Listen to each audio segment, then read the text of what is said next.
बारी मथे धृत होय बरु सिकता ते बरु तेल।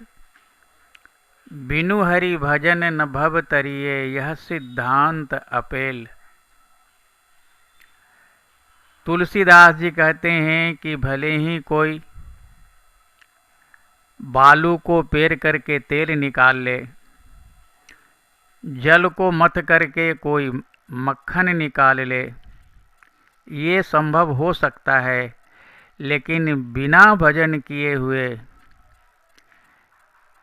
कोई भी भगवान तक नहीं पहुंच सकता अथवा मानव जीवन को सफल नहीं कर सकता है। हम अनेकों जन्म लेते हैं और उतने ही परिवार भी बढ़ा लेते हैं, लेकिन हर एक बार जब जन्म लेते हैं तो कहाँ कहाँ कह करके रोते हैं, यानी पिछले किसी भी जन्म की बात याद नहीं रहती है।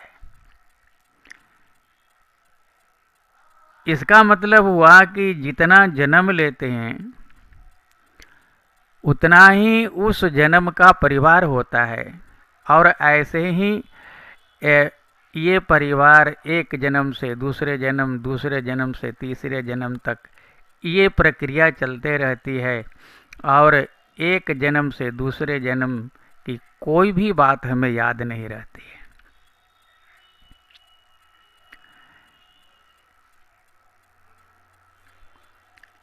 जितने भी हमारे जन्म होते हैं उनमें से एक भी व्यक्ति हमारा काम नहीं आता है।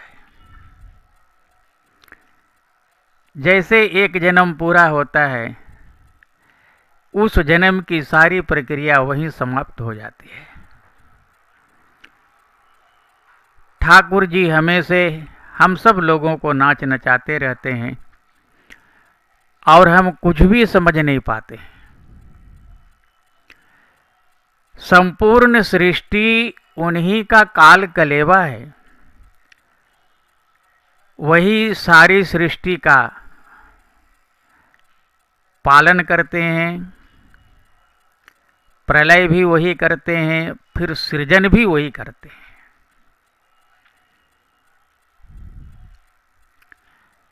माया उन्हीं के आदेश से काम करती है। चूंकि ठाकुर जी स्वयं मायापति हैं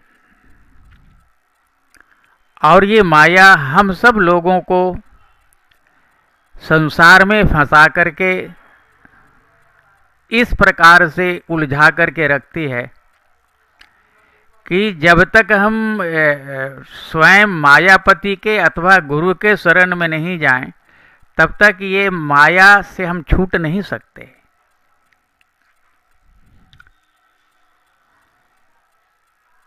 जीव का एक ही सहारा है कि वो भगवान श्रीमन नारायण का पारायण करे, और भवसागर से तरने का भी यही एक उपाय है कि उनका निरंतर नाम लेते रहे, और तब तक लेते रहे जब तक कि अंतिम सांस पूरी न हो जाए। और अंतिम सांस में जब भगवान का नाम निकलता है तो अंते मते सगति, अंते मति सगति, अंत में जो मति होती है वही गति होती है। अंत में यदि हम भगवान का नाम लेते हैं तो उन्हीं की गति भी हमको प्राप्त हो जाती है और हमारा ये मानव शरीर सफल हो जाता है। धन्यवाद। नारायण।